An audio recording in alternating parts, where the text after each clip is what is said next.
अपने रसोई घर में बंगला पर में गया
महल में। हाँ भैया,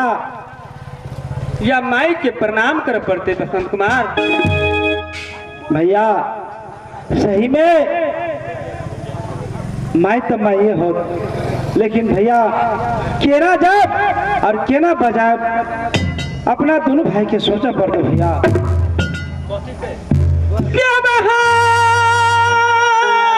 हाँ भैया आई बचाए बहू के हमारा मैया के। हे माता अब अंगत गई महा हरान के मैया हम दसना द्वारी तारा बई गई मैया पाई नामुआ।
माता किनको नजर उठावा, हम प्रणाम करे थे माँ सेवा बजेबे। अब मैया गई सामान द्वारा मैया। हे माता किनको नजर खोला भैया। हे माँ मैया मैया गे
ये हमरा दिल में आग लगे डाका पड़ गए आ ढेमी ढेमी बज बजा तो सब नहीं हो तो कनी बुझो पर है कि ओकरा घर में की भेले नहीं भेले घर में ताक लाग गेल हमरा तू नहीं देखे छ हे माता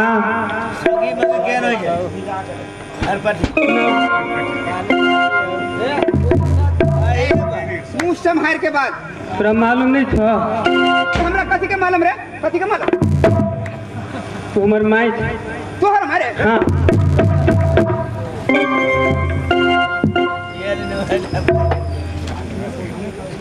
लाज नहीं लगे रे निर्ला था रे सारा दुआ एक मतलब मंत्री नहीं कहने छली शादी के हमरा बाबू बता ये कौन मंत्री मंत्री कौन अपन मंत्री राज तोहर मंत्री हाँ तो तोहर मंत्री कौन राज के होतु रे तो हमर मंत्री रही नहीं कि हमरा राजा शादी का कलर के जब हम गौना के हाल नहीं चल लिए बटे साहब सोयरी के हाल चल ली हां एते टाके चार सुन के माई हमरा से कही हमरा दिकरी लगता है बढ़िया बात का बोले हे ये माता हमरा खून खलैया ठीक है सुन ले अगर कोई भिखारी छे कोई राज के इटवा बिटवा छे ठीक है माई के करो कहे छे तो दया लगे नहीं खाए लगी दे दे छे और दोसर द्वार भेज दे छे ठीक है तोरा हम खाना मांगबे तो खाना खिला दे दोसर द्वार जाके पानी पी ले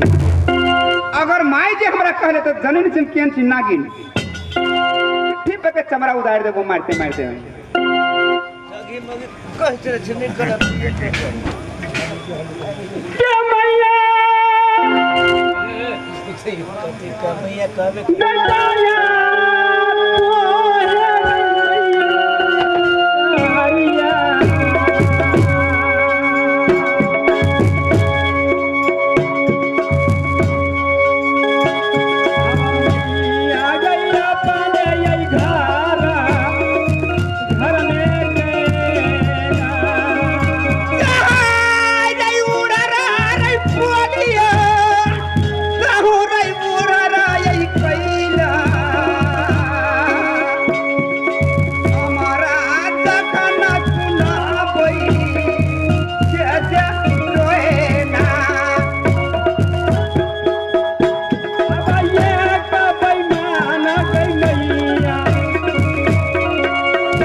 ये खाना खो अन तो हमारा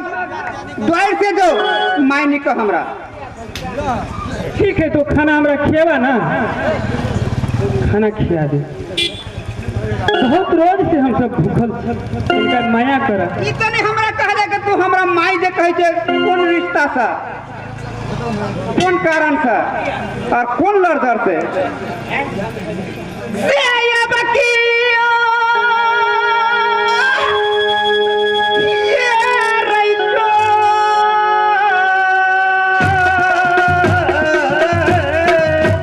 परवारे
भैया शांत कुमार सही तो कर छला कि बउआ बसन अपन माई माइए होए, लेकिन सतवा माई ए दुनिया में केकरो कोई नहीं होई है। भैया शांत कुमार अपना दोनों भाई तक करवा कथी करा, की नहीं करबा? तोरा खायला देतो दते बज बताते ही अपना दोनों भाई के मारतो कि हे माँ सही बात कहै छे हमरा हे माँ देखा कौन मां के नेता ने जोर हमरा लागल हम तो नेता जोरबे करबो कैला तो हमरा बाबू से शादी कर लगा। कहिए कमा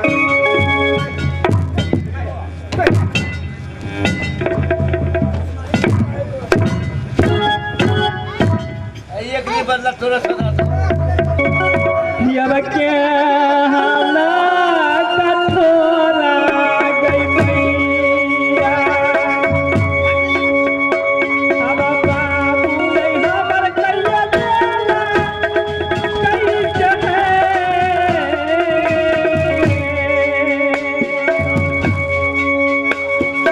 है हम ये कंडाला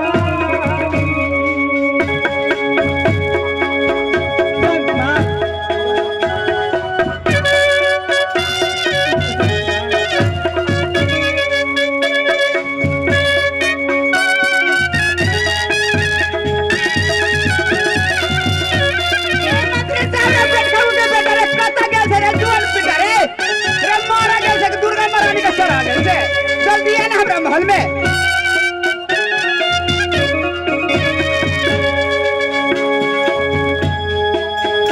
अब कनी को दाया करियऊ है माता जी, अब दूनु यही सहोगा रापयई,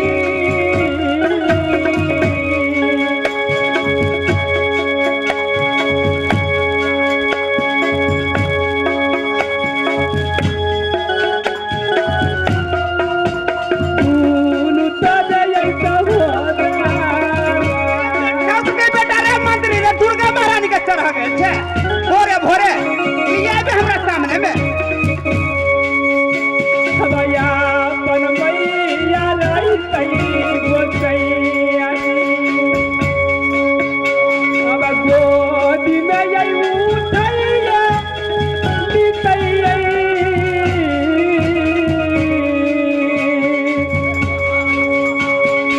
सदा हमारा यही मैया ला आ गई भगवान।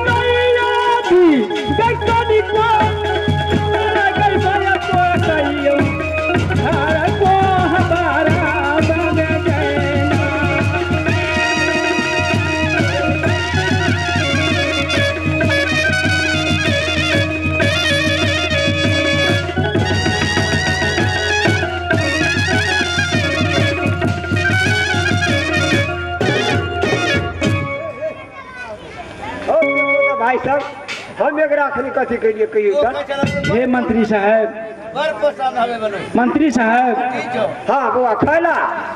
हम तो तेहन खाना खैली से तो जिंदगी भर नहीं भूलब लेकिन ये बताब कि तोरा जही दिन में हमार माय मर गलो तो हमरा दुश्मन भागला नहीं एक तो पिताजी दुश्मन भागे तोरा यह मन छला तो हमरा दोनों भाई के कहता हम दोनों भाई पहुंच चल जीती नहीं बउआ देखा तो नहीं पूछने चलो के बात हम की कहली कि दोनों बउआ भूखे मरिए तो कैला राजपाट हम देखे में लग जाए कैला राजा सब शादी कर लेते तो निक से खियाते बुआ के सही सलामत से रखते हम ई सोच के ओकरा शादी करवा दिए मंत्री साहब हाँ तो 14 कोस के राज में घूमे छा देखिल हो तो कोनो जगह में हमरा भैया 1000 में 5टा जे माय होते वह बेटा जी का मानते नहीं तो हाँ के सब वह दशा है तै लके बेटा जी का मान तो देख रहे लो ना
रानी साहब है जे भेले से गलती जे भेले तो भये गेले कनको खाना खिया दे ये से हमला जाय छी बहुत दूर चल जात रह जाओ आयो भाई साहब कनको तो माया करियो माया तो हमरा लगबे करिया ठीक है तू जे कहै छा खाना खियावल हम तैयार छी खाना हम खियाबे करब लेकिन पानी दोसर द्वार पे पिया दिए हो अगर जब खाना खाए खाना माई माई कहते तो खानो ओकरा बाधक भाई से पहले कह दे हां बोला ठीक है मन की दोसर द्वार पे पानी पिया देबे खाना लेकिन खिया ए बुआ सीत बसा साहब अब तक करके केहू ना मन ये करके खाना खिला दे लेकिन पानी नहीं देबे बुआ लेकिन हाँ खाद के मिले माय नहीं कहियो बुआ गोर लगे छी हमार पानी नहीं दे तो पानी बिनु कहीं खाना खिए से नहीं बुआ क्यों ना हो सको के कनको खाला पहला अब कहियो खाबा कि नहीं खाबा हम अब तोरे लगल भूखल रह ठीक है मंत्री जल्दी से मंगा कर हमारा दोनों भाई के खिया दी सही बात कह छी बुआ ए रानी साहब केहन परेशान हो बा हम तो कहले धन देख के लोग सब दुनू बच्चा के कोरा उठाने घुरते ई तो बढ़ने उठाने घुरी हो बा प्यार से कहियो मंत्री साहब तोरा संसद मंत्री नहीं कत्ते हमरा राज में आई थी देखियो ए राज के मंत्री छी कनी इज्जत से बात करू राज के मंत्री छे अच्छी लेकिन तोरा जी का नहीं अबू चाहो तो ये सब मार के हम बना देबो दूसरे मंत्री रख ले लेकिन ये तागा धोखाबाज मंत्री नहीं चाहिए तोरा के बियाह करा ले ठीक है हम नहीं रहबे तो कई शर्म लगे है हम नहीं रहबे तो नहीं रहबे हमरा छोटका बेटा के रख ले भी बजबे तकरा ठीक है मंत्री साहब साइड से कहियो बैठो हम खाना दे छी हम खाए लगे अगर खाना खा लेते सही सही तो दोसर द्वार पे पानी पिला देवे पानी देवे हम अगर खाना खाए ते माय माय कभी के मार मार ठीक है रानी साहब नहीं कहते बउआ है गोर लगी छे बउआ माय नहीं कहियो बउआ बुझला ना खाना बन के हम कंठ ससार के तुमको खिया देबो लेकिन माय नहीं कहियो ए मंत्री साहब साइड से कहियो बैठो अच्छा ठीक है बउआ है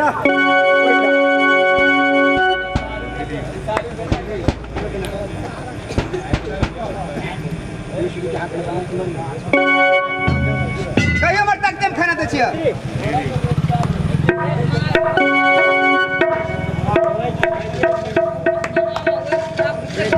ए रानी साहब ए यानी सुबह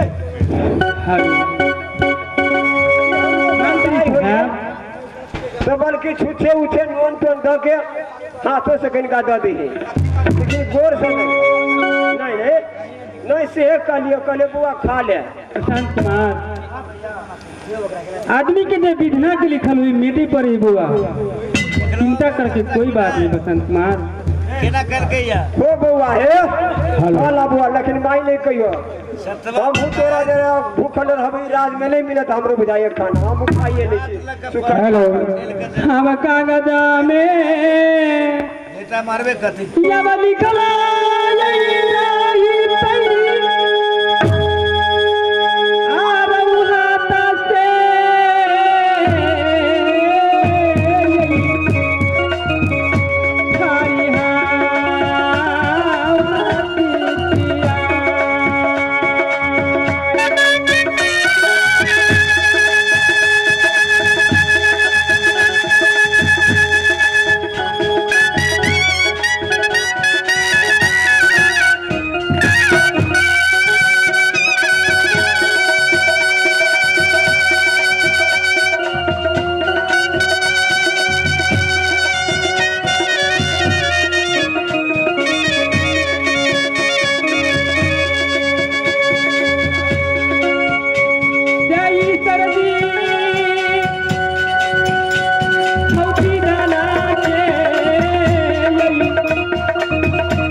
चुपचाप खा कर चल लो प्रशांत कुमार सुना ओ बाहु बस अगर कागज में लिखा रहते बसंत कुमार तो हम हाथ से फाड़ देते, लेकिन ये विधना का लिखल आपने मिटे थे बसंत कुमार। बुआ चलो जल्दी। ठीक है मंत्री साहब, अब चलू। हमरा हेलो। पटुया काट ले लगभग जल्दी चलो। हेलो त्रेता युग में अब देखिया या बलीला हम को सैया